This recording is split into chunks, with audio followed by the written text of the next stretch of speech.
London, the forest city. Believe it or not, London is classed as a forest.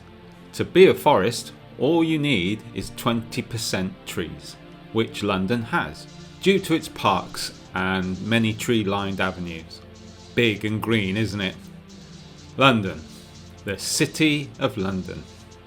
Did you know that they are two different places? This is the City of London, within this red line. It's the oldest part of London. It is pretty much the part of London that fitted inside the city wall.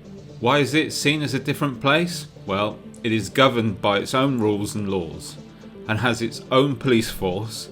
They look different to the rest of the country's police force. They wear blue, red and white. The main police force of the country wears only blue. The city is run from the Guildhall, which is in the City of London, and not the Assembly Hall, which is on the south bank of the Thames, and has its own Mayor of London. You know when you are in the city because the signs are different. They are red and white, and there are little differences as well that you'll spot on lampposts and other infrastructure on the pavements and in the area, usually with red and white. If you keep an eye out, you might spot some of these in this film, as we will start in the city. Strangely, the Tower of London is just outside the boundary. This could be because it's owned by the King or the monarchy, and thus not under the control of the city. Join me now to take a walk to the Tower of London via bank. We will be passing the Bank of England to reach the river, and we will walk up to the tower on the embankment from London Bridge to Tower Bridge.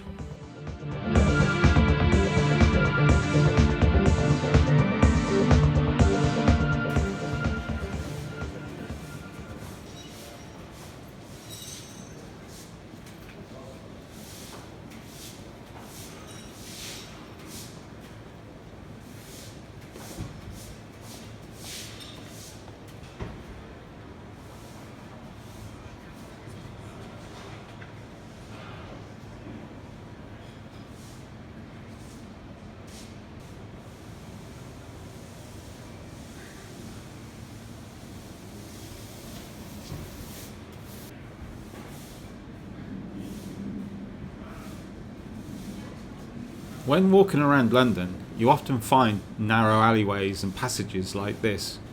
Medieval London was full of lanes like these, and many have survived till today.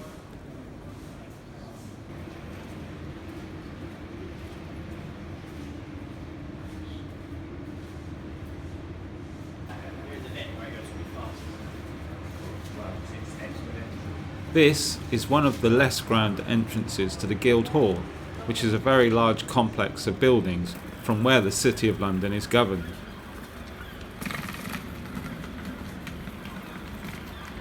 This is part of the 3.5 acre site of the Bank of England, with the flag of St George flying over it.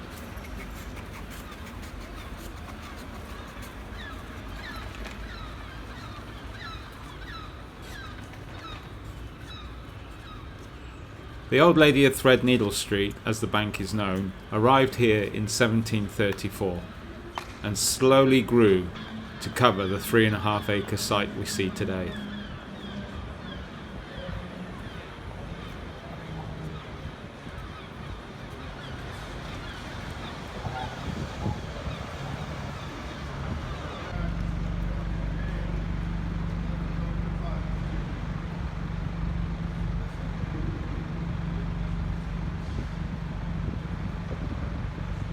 The Great Fire of London of 1666 is said to have started in a baker's shop in Pudding Lane.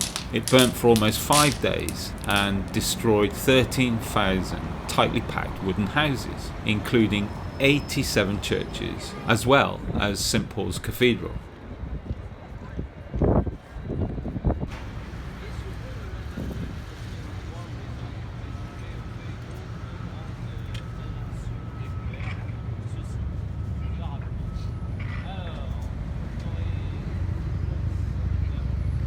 The River Thames, seen here from London Bridge, looking up towards Tower Bridge.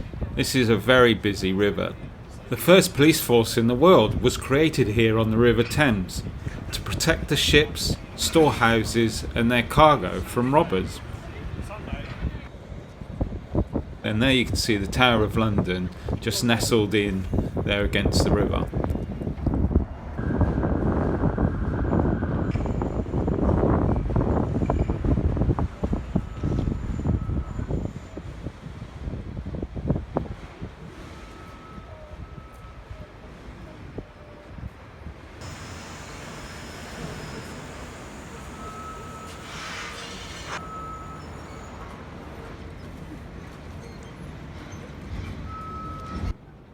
Something I find interesting here is the market rights of the City of London were based on a charter granted by Edward III in 1327, which prohibited setting up a rival market within 6.6 miles of the city, because 6 2/3 miles being the distance a person could be expected to walk to market and sell their produce and return in the same day.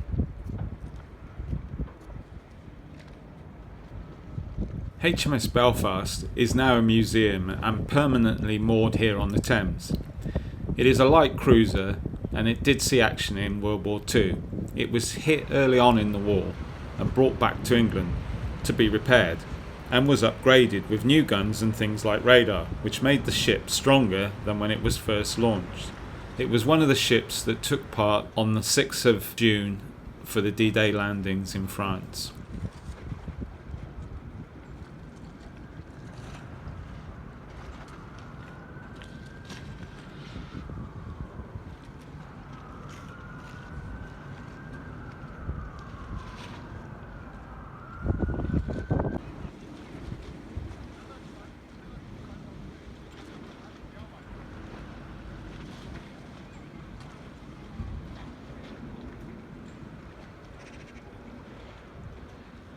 This is the entrance to the Tower of London. It's a causeway over the moat.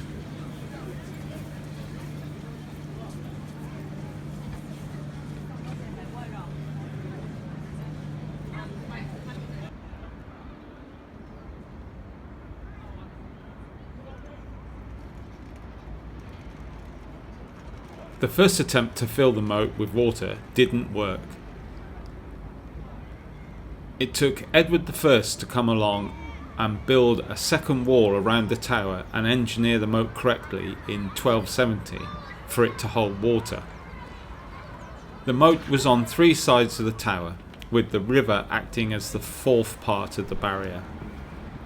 By 1843, the moat had become smelly and full of sewerage and dead animals, causing infections to everyone around the tower as well as the people living in the tower. The then Duke of Wellington had to drain the moat.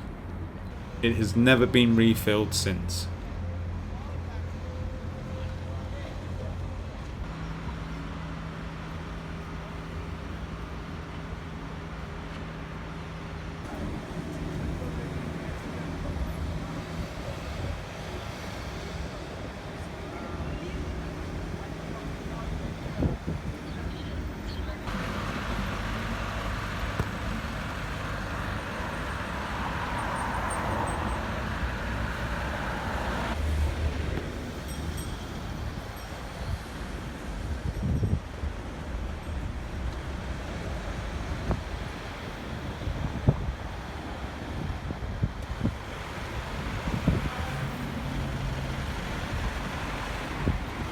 Tower Bridge was built by the Victorians in 1886 and was opened in 1894.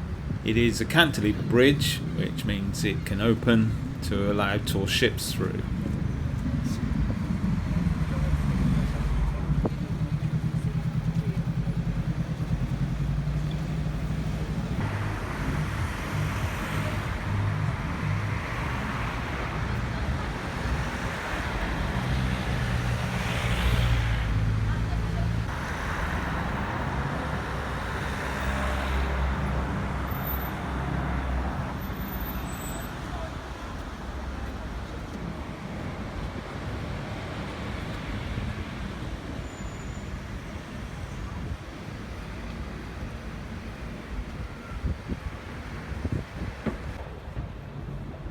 The White Tower is the name of the keep in the middle.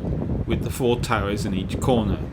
There are many buildings within the Tower of London, and prisoners were kept in different places around the complex, depending on who they were. Traitors' Gate was accessed from the river. You can just see it here. The traitors would be brought in on boats, with the iron gates lifting for them to enter, and then closing behind them.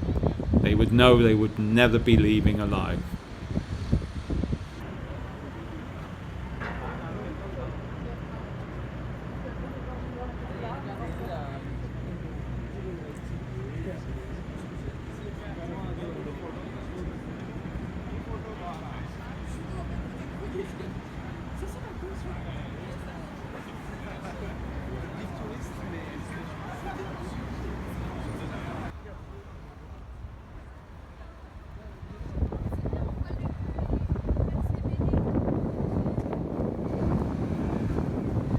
Here you can see the strange shape of the Assembly Hall, where London is governed from.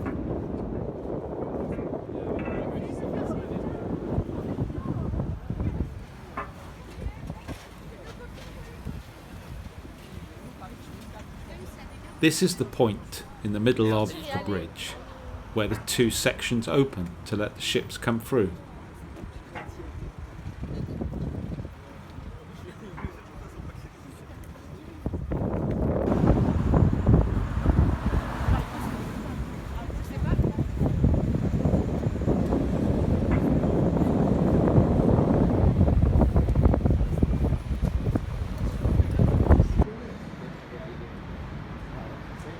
One last thing to mention about the Tower of London is it's one of the few places you can still see what's left of the original Roman wall. The wall ran for about very nearly 2 miles, about 1 3/4 miles. It's hard to say now. The Romans built it to about 20 feet, and it was later enlarged to around 35 feet. The wall was built around AD 200, so it's one of the oldest things in London.